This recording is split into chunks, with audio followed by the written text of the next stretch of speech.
sebuah terjemah itu tidak akan sama dengan aslinya. Maka ulama sepakat mushaf Al-Quran tidak boleh ada terbit hanya terjemahnya saja. Jadi berbeda dengan Bible, mungkin ya ada Bible bahasa Indonesia saja gitu ya. Tapi Al-Qur'anul Karim kalaupun ada terjemah, maka tidak boleh hanya ada terjemahnya saja, bahasa Indonesianya saja. Tapi harus ada yang bahasa aslinya yaitu berbahasa Arab gitu. Nah, kemudian banyak terjemah-terjemah yang sudah mulai muncul, baik diterjemahkan secara berkelompok, gitu ya, seperti Departemen Agama itu tim. Ada juga misalkan terjemah HB Yasin, kebetulan saya punya lebih pendekatan sastra. Ada juga terjemah Ahasan, Ahasan itu kan lebih ke ahli fikih, gitu ya. Kemudian ada terjemah lagi Mahmud Yunus, ahli bahasa Nahwu Arab yang buat Mahmud Yunus, itu ada juga terjemahnya. Jadi di Indonesia itu ada beberapa terjemah, gitu ya yang terutama Depag tim yang saya tahu HB Yasin sastra Hasan itu Al Furqon kemudian Mahmud Yunus itu ada terjemahnya gitu ya. Ada juga mungkin yang kekinian itu terjemahnya Al Muyasannya siapa Amiruddin gitu ya, ada itu terjemahnya bahasa Indonesianya dicoba diperhalus gitu ya, diperhalus. Kita lihat sekarang Al-Fatihah terjemah perkata. Al-Fatihah ini terdiri dari 7 ayat, gitu ya. Nah, memang ada perdebatan tentang ayat pertamanya. Gitu. Tapi yang dipakai di Indonesia, sepakat para ulama adalah Al-Fatihah itu ayat pertamanya adalah Bismillahirrahmanirrahim.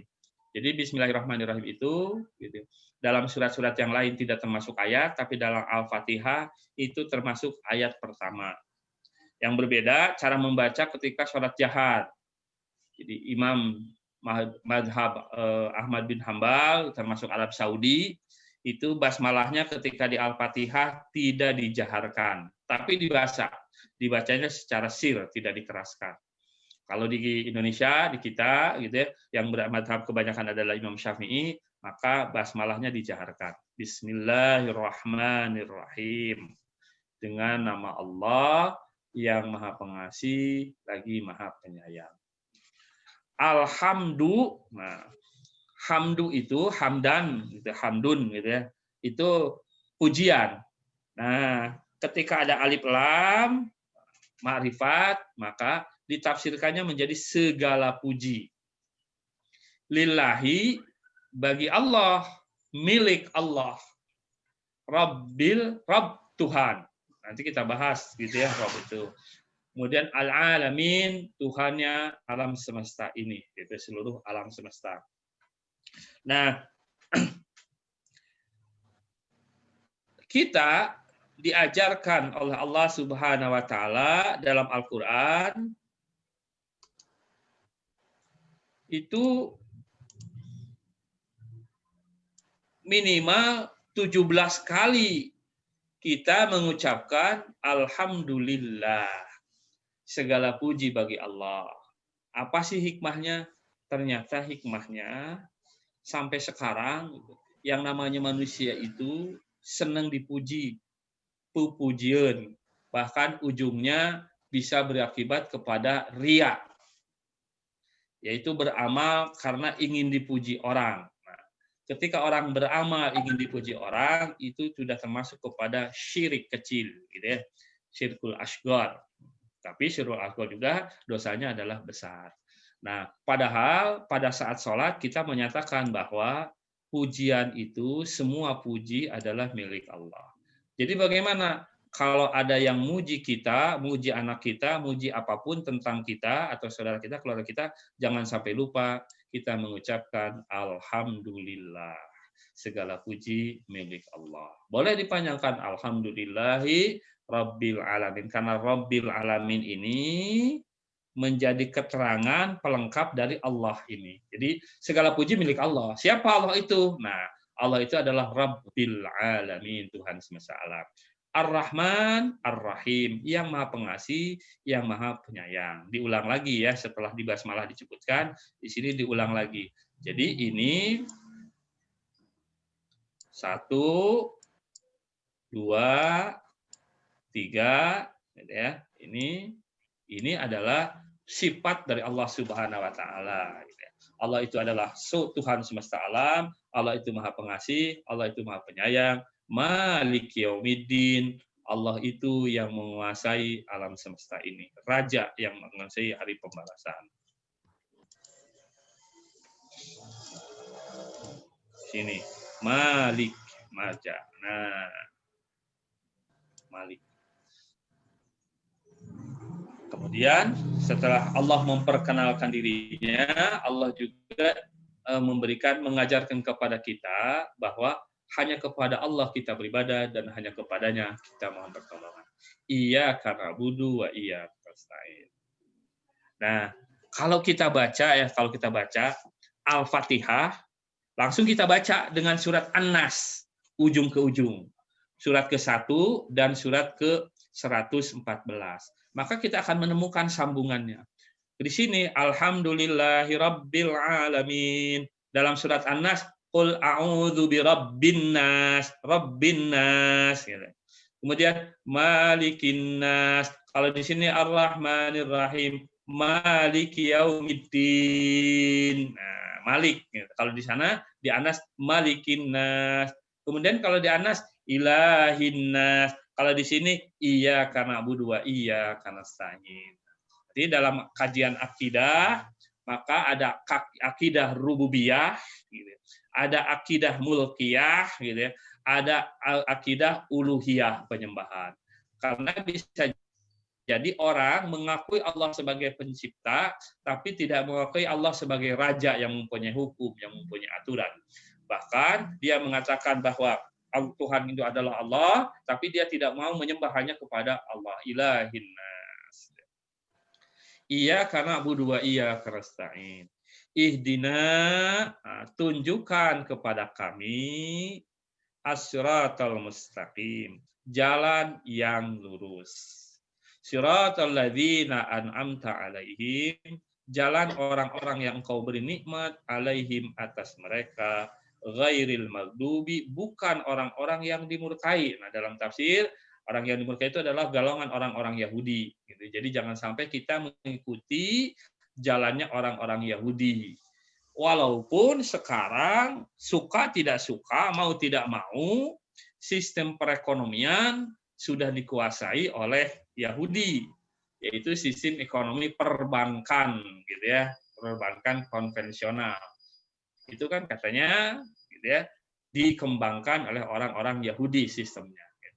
Mudah-mudahan nanti sistem syariah walaupun dengan terseok-seok, dengan susah payah, suatu saat bisa bangkit menggantikan sistem perekonomian bank konvensional yang sudah menguasai hampir semua lini ekonomi, gitu ya. Ghairil maghdubi alaihim waladdallin, dan bukan pula jalan orang-orang yang sesat. Dalam tafsir dijelaskan adalah orang-orang Nasrani salah satunya, gitu ya. Masya Allah. Itu terjemah secara lazfiahnya. Kita lihat sekarang dari sisi tafsir. Nah, tafsir itu banyak, gitu ya. Salah satu yang sudah ada terjemahnya juga.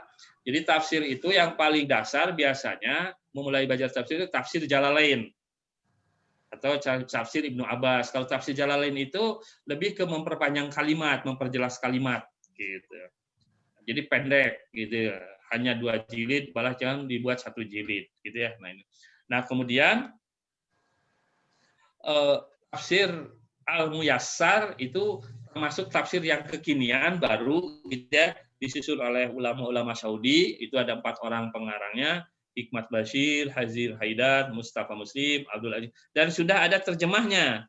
Terjemahnya jadi 3 jilid. Jadi ini kitab aslinya, tafsir Al-Muyassar berbahasa Arab, ini terjemah yang berbahasa Indonesianya. Sudah ada 3 jilid, gitu, 3 jilid, gitu ya.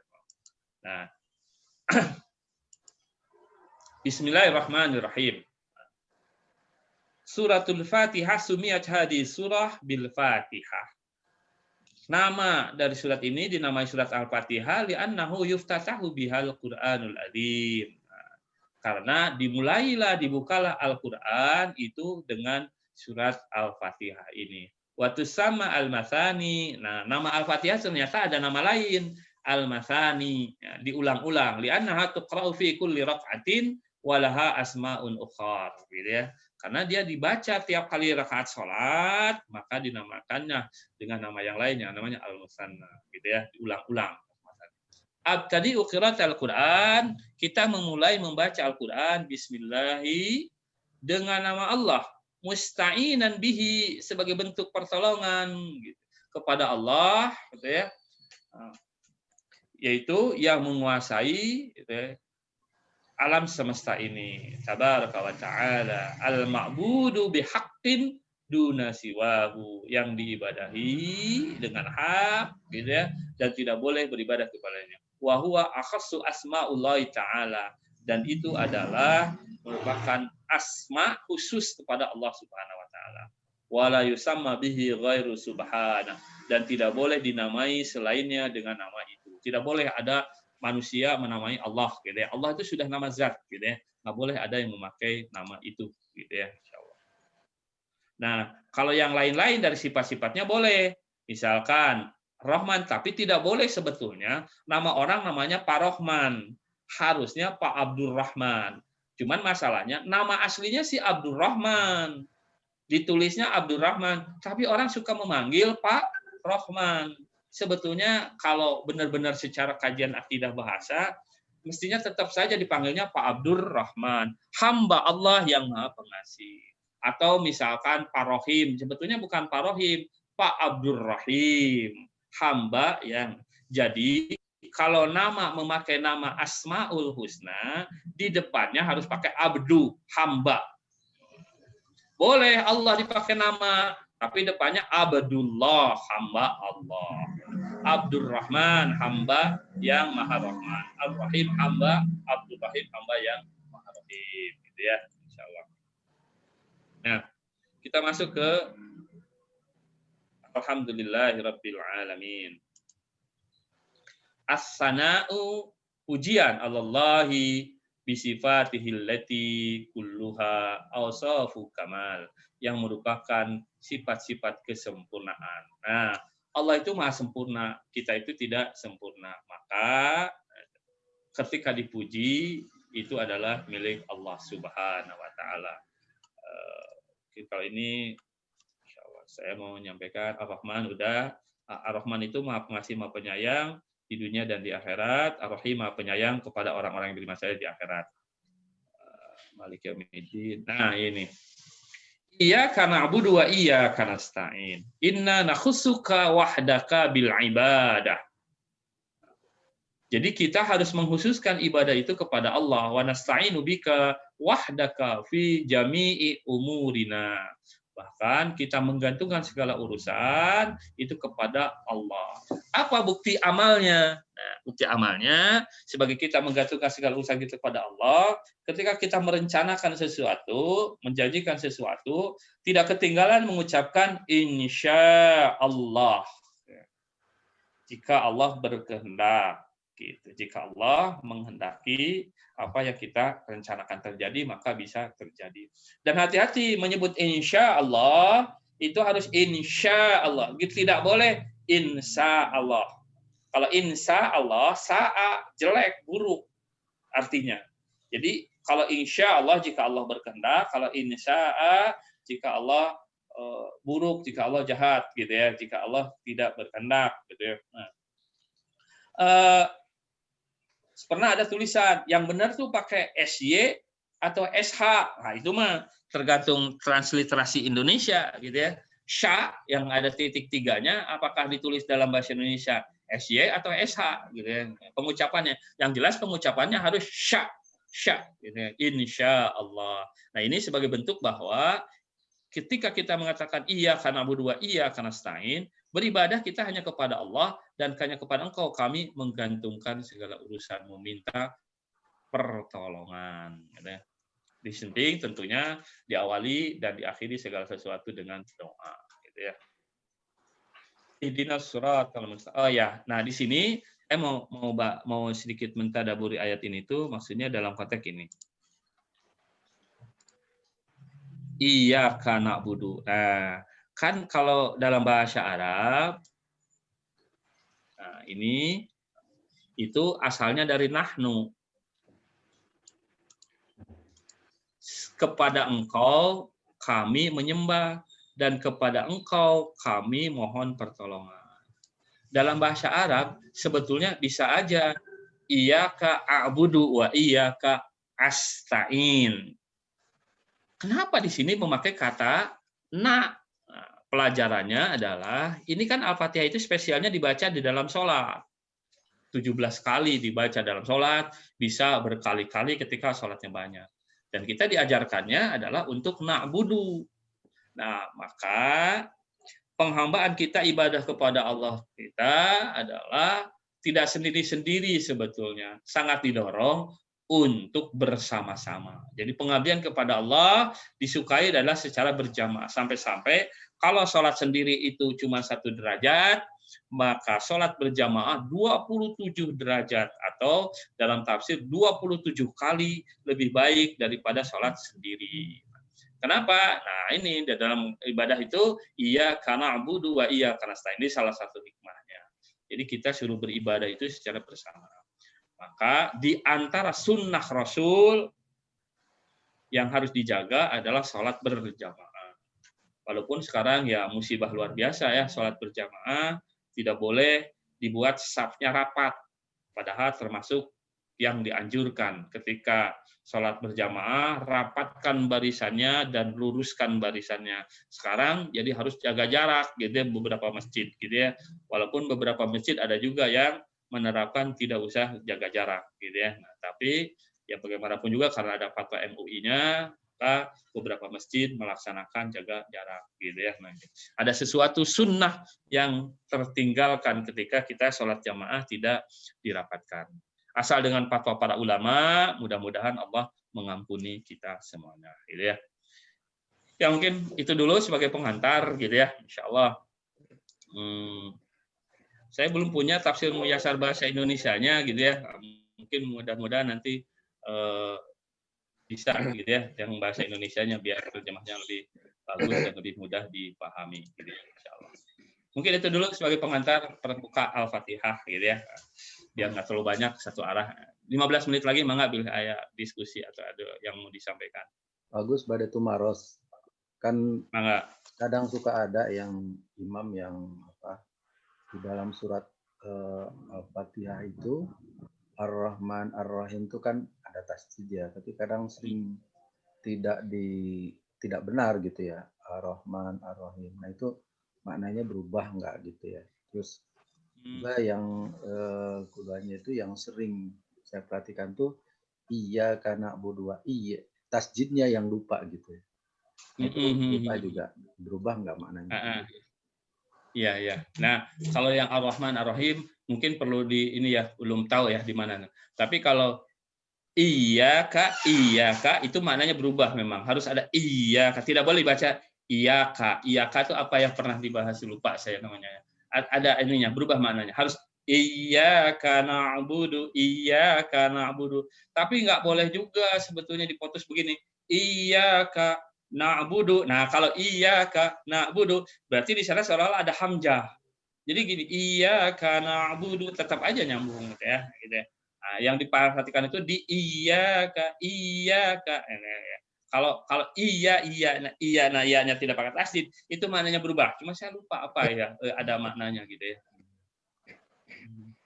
Nah, kalau yang Ar-Rahman Ar-Rahim yang itu tuh kalau hanya yang berubah. Kalau hanya berubah, misalkan Ar-Rahim, Maha Penyayang kan? Kalau Ar-Rahim merdu suaranya.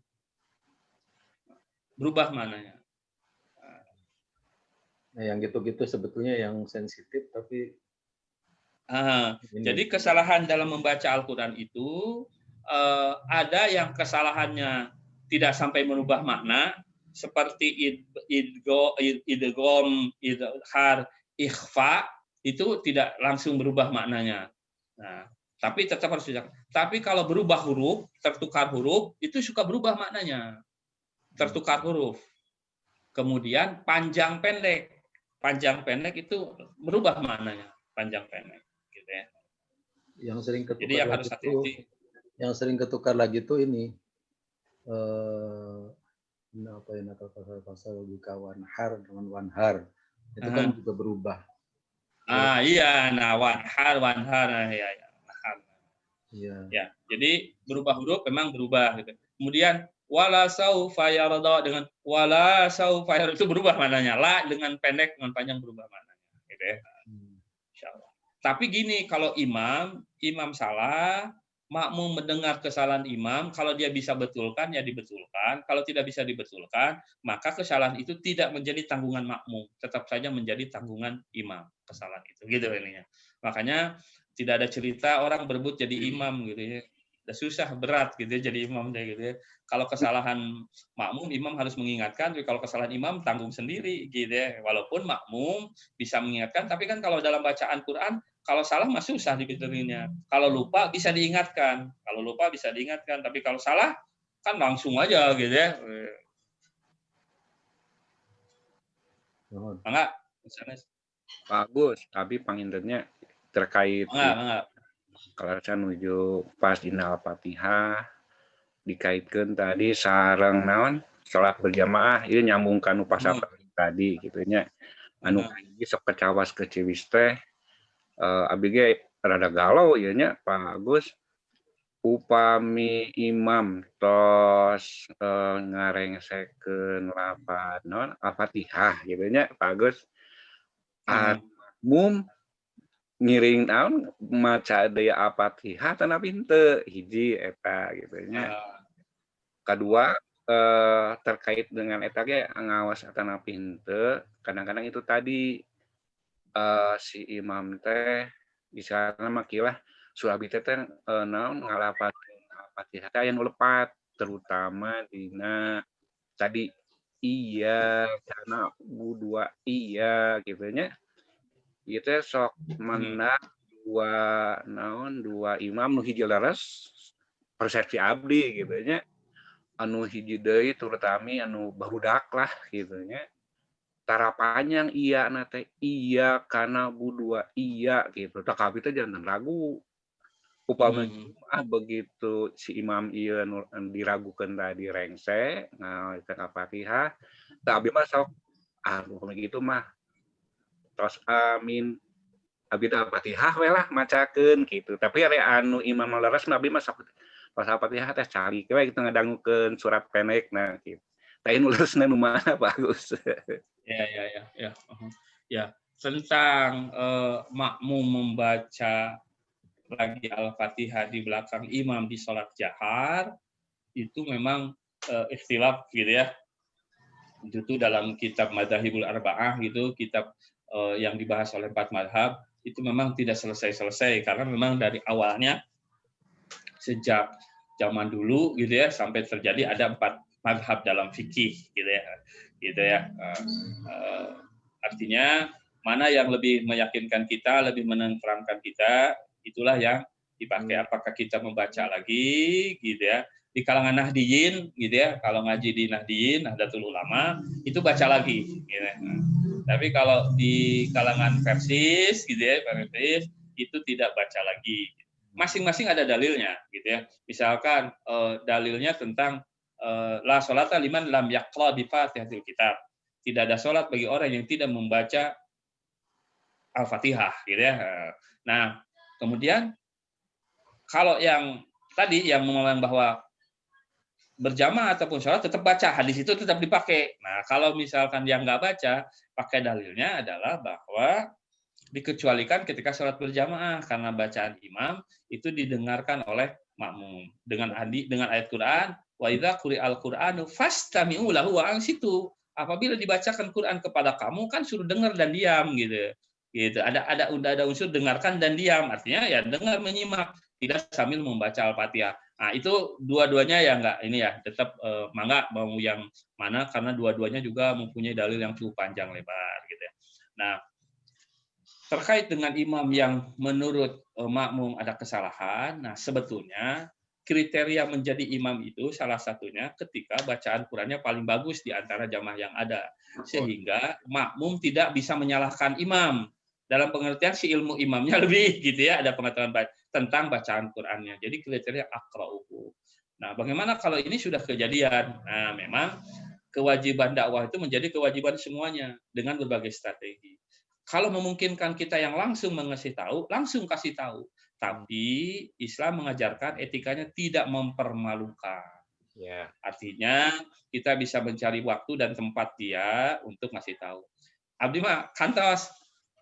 Kami misalkan imam ada bacaan yang salah, da ayeuna mah usum WA-nya di print screen we ayat Qur'ana buledan kirim tadi baca ini salah gitu ya gitu. Alhamdulillah sejauh ini malah dia berterima kasih. Tadi baca apa namanya ayat panjang-pendeknya atau ada yang kelewat gitu ya semuanya itu di print screen gitu ya di layar screenshot kemudian lingkarin kirim ke imam sahabat. Jadi kan nggak ada yang tahu, cuman dia aja dan saya bahwa tadi ada bacaan yang terlewat atau ada bacaan yang salah gitu. Nah, forum yang lain juga ada juga strategi yang misalkan pernah di jamaah di Sumedang bapak-bapak. Oh, imam suka salah-salah gini, yang undang ustadz. Nah, kemudian dalam forum ustadznya dibuat tes Al-Fatihah gitu karena sholat wajib tes. Jadi semua jamaah yang itu tes Al-Fatihah. Nah, si ustadz itulah yang memutuskan. Ini nih yang sudah bagus Al-Fatihahnya, nanti boleh jadi imam.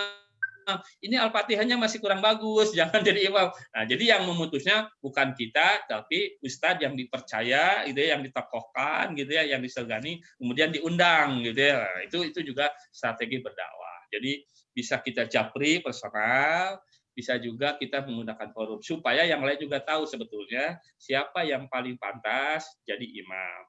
Nah, kalau di Nurul Masjid di sini di komplek, bapak-bapaknya kreatif. Ngundang aja orang yang ngajinya sudah bagus, kemudian tinggal digaji gitu ya. Jadi insya Allah imamnya memang spesialis imam gitu ya. Nah seperti Imam Masjidil Haram kan jadinya begitu kan gitu ya. Orang yang digaji khusus gitu ya. Bahkan Imam Sudais itu ya setara menteri lah gitu ya. Gajinya juga mungkin kalau di kita gitu sebagai imam masjid teh gitu ya. Sebagai pengelola masjid teh gitu ya. Barangkali itu Pak Hani gitu ya. Jadi kalau ada yang salah di jamaah, ya kadang-kadang gini, ada orang yang dia itu tidak tahu bahwa dirinya tidak tahu. Ya. Artinya nggak tahu bahwa dia itu sebetulnya bacaannya masih ada yang salah. Tapi kan manusia egonya cukup tinggi gitu ya. Kalau dikasih tahu oleh orang tertentu bisa jadi nerima, bisa juga tidak nerima. Nah, salah satunya memang dibuka forum pengajian yang dibahas tentang dampak-dampak bacaan yang salah gitu ya pengajian. Gitu ya. Mungkin gitu Pak Hani kabarnya. Nuhun Diandra ya nama Pak. Aku saya Pak Agus boleh nanya? Bangga Pak Yuli. Baik, terima kasih. Ini saya baru pencerahan dari Pak Agus, Al-Fatihah dan Anas ternyata nyambung. Saya juga pernah baca ini Pak Agus masalah tadi yang ya kalau kita lihat bacaan memang nggak sempurna ya Pak Agus, tapi paling panjang intinya sih Al-Fatihah ini mungkin model penghambaan kita kepada Allah mungkin gitu Pak Agus. Jadi saya pernah baca di tafsir Mizan itu, jadi ada tiga nama Allah. Jadi ada di sini dikatakan hanya zat dengan ketiga sifat luar biasa ini yang patut disembah. Yang pertama adalah Rabbul Alamin, Ar-Rahman Ar-Rahim, dan Maliki Yaumiddin. Nah, kalau menurut Pak Agus, Al-Fatihah ini betul kata rangkuman dari semua Quran gitu. Jadi bacaan ini memang kalau salah apakah tetap bisa ada pahalanya, walaupun kita sebagai orang Indonesia bahasa Arab kita saya yakin tidak terlalu paham. Kayak tadi Pak Agus satu persatu itu, waduh itu luar biasa. Makanya saya beli Al-Quran Wisdom ini satu persatu saya baca kata per kata. Nah, apakah itu nilainya berbeda nggak Pak Agus pahalanya kalau misalnya kita salah pun padahal maksud kita sebenarnya itu gitu Pak. Iya. Makasih Pak Agus. Ya, oke. Jadi dulu istilahnya di Indonesia tuh istilahnya tajwid. Kalau sekarang berkembang istilahnya tahsin. Nah, kalau tajwid itu kan memperindah, jawid membagus. Kalau tahsin itu memperbagus, ihsan kualitas. Oke. Jadi saya pernah mendapat penjelasan dari para ulama. Apa sih ukuran bacaan Quran kita? Bacaan Quran tuh kita tuh gini. Cukup memadai manakala orang yang mendengar bisa mengerti apa yang kita baca. Orang yang berbahasa Arab, orang yang bisa bahasa Arab, kemudian kita baca gitu Al-Qur'an. Nah, dia tuh ngerti apa yang baca. Tapi kalau misalkan orang itu pintar bahasa Arab, ngerti bahasa Arab, terus kita baca Quran, karena bacaan kitanya salah-salah, sampai tidak jadi mengerti apa ini gitu. Nah, kalau masalah kesempurnaan bacaan ingin sebagaimana standar Arab gitu ya, standar ulama-ulama ahli baca Arab itu memang nggak nyampe-nyampe kita. Gitu. Nggak nyampe-nyampe kita, Pak, apalagi tentang makhorijul huruf. Yang saya pernah sampaikan aja Ustadz Tiajen, saya pernah ngaji sama Ustadz Tiajen langsung gitu ya, yang dari Yaman itu hafidz Quran. Itu pengucapan huruf-huruf masih ada gitu, karena ada istilah lembut gitu ya, yang kayak gitu. Ta-nya jangan tak, tapi tak gitu ya. Ja-nya dengan za, itu beda ininya, karena memang ya logat gitu, udah mulai dengan logat. Makanya kan Aksen, cara ya. baca Quran juga kenapa? Ada aksen yang berbeda setiap orang gitu ya. Nah, ada aksen ya. Ya, walaupun pada standar tertentu. Nah, yang harus jadi perhatian itu pertama memang harus pernah belajar pengucapan huruf-huruf. Pengucapan huruf-huruf supaya bisa membedakan mana ja, mana za, mana da, mana za, mana zo gitu ya. Nah, mana do itu kenapa? Karena kalau berbeda huruf tentunya berubah maknanya. Kemudian panjang pendek, mana harus dibaca panjang pendek. Nah, tentang panjang pendek, kalau panjangnya kelebihan tentunya ada yang boleh misalkan 4 sampai 6 harakat gitu ya. Ada yang 2 sampai 6 harakat, tapi ada yang 2 harakat gitu ya. Nah, ketika misalkan yang harus dibaca 2 harakat tidak dibaca panjang, itu suka berubah maknanya. Nah, Imam Al-Ghazali mencoba mengelompokkan orang itu menjadi 4 kelompok. Pertama, yadri wa yadri annahu yadri. Seseorang itu tahu dan tahu dirinya tahu. Rajulun yadri wala yadri annahu yadri. Seseorang itu tahu tapi tidak tahu dirinya tahu. Kemudian ada orang yang rajulun la yadri wa yadri annahu la yadri. Seseorang tidak tahu dan tahu dirinya tidak tahu. Nah, yang keempat, rajulun la yadri wa la yadri annahu la yadri. Seseorang tidak tahu dan tidak tahu dirinya tidak tahu. Nah, terkait dengan aplikasi membaca Al-Qur'an, ada orang yang tahu baca Quran dan tahu ilmu tajwidnya. Istilah-istilah tajwidnya, sifat-sifat hurufnya, itu level pertama, gitu ya. Nah, tidak semua orang bisa seperti itu. Nah, ada yang kedua, ada orang yang tahu cara baca, tapi tidak tahu secara keilmuannya. Tidak tahu bahwa misalkan, waladhdallin. Ketika baca, dia baca seperti itu. Tapi ketika ditanya, apa ilmu tajwidnya, teorinya, kenapa dibaca begitu, tidak tahu misalkan, oh itu namanya mad lazim musaqqal kilmi. Nah, apa mad lazim musaqqal kilmi? Apa artinya lazim, apanya musaqqal, al-kilmi kan beda. Nah, itu orang yang dia tahu tapi tidak tahu dirinya tahu. Artinya dia membacanya benar. Nah, itu yang menjadi wajib ain setiap orang.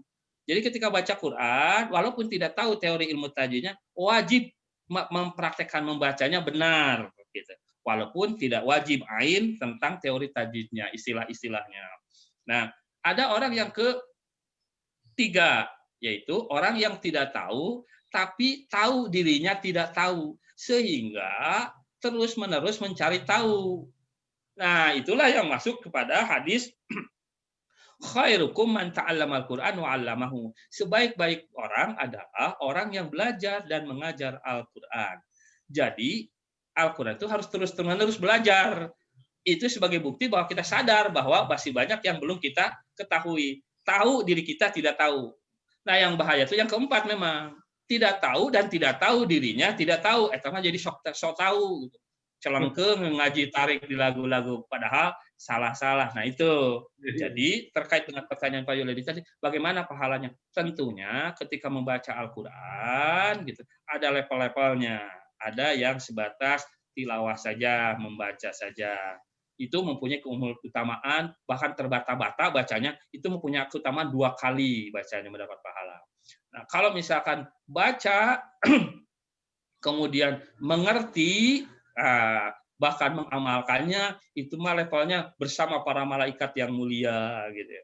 Hafal, keutamaannya nanti di surga gitu ya, disuruh membaca ayat yang dia sudah hafal itu, lalu dia di surga itu naik kayak lift, terus naik sampai kepada posisi di mana bacaan dia yang tertinggi. Jadi mungkin 30 juz mah insya Allah dengan para sidikin, para solihin, para sahabat levelnya berbeda gitu ya. Walaupun sama-sama di surga. Kan ada surga, ada nama-namanya, salah satunya adalah surga Firdaus. Jadi insya Allah selama kita ada di level 3, mudah-mudahan Allah Maha Pengasih, Maha Penyayang. Artinya kita tahu bahwa diri kita itu banyak tidak tahunya, sehingga terus-menerus mencari tahu. Belajar tidak pernah berhenti gitu.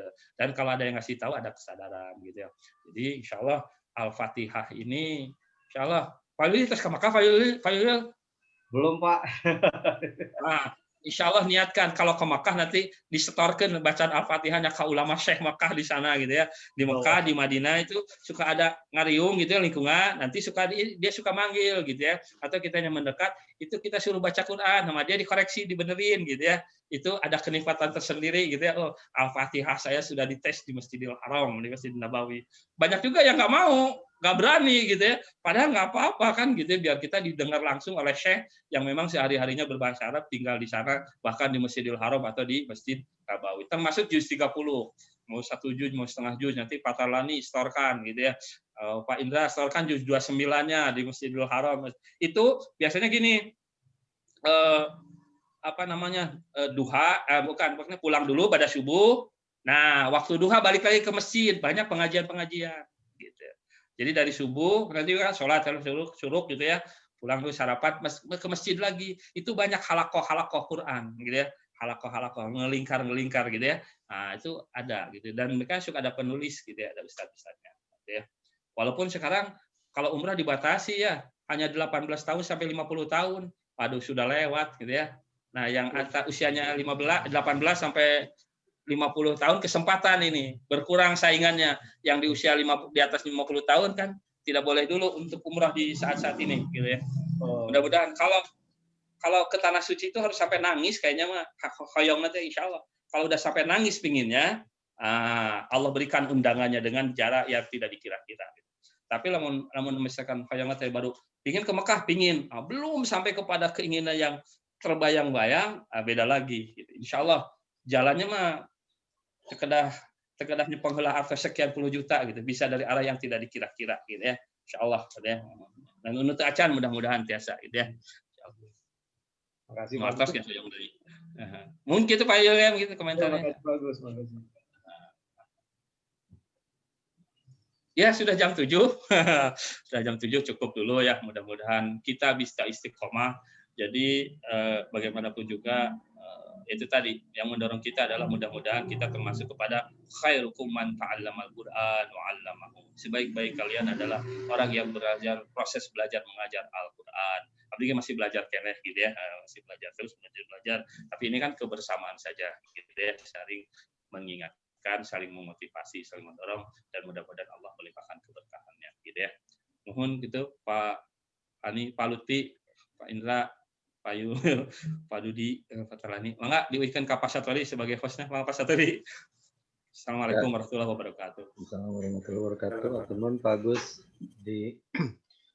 mudah-mudahan ya kegiatan halakoh ini akan meningkatkan kemampuan kita dalam memahami Al-Quran, dan itu penting gitu ya. Jadi saya ucapkan terima kasih nih Pak Gus yang selalu membina kita. Mudah-mudahan kita semua tetap istiqomah. Itu yang penting gitu ya, sedikit demi sedikit kita meningkatkan kemampuan kita, dan itu penting gitu, tidak harus banyak-banyak, yang penting kita istiqomah, itu yang kita inginkan. Hatur nuhun, jazakallahu khairan katsira, dan mari kita tutup dengan tahiyatul majlis. Subhanakallahumma wa bihamdika asyhadu an la ilaha illa anta wa atubu ilaik. Kita tutup dengan sama-sama baca alhamdulillah. Assalamualaikum warahmatullahi wabarakatuh. Assalamualaikum warahmatullahi wabarakatuh.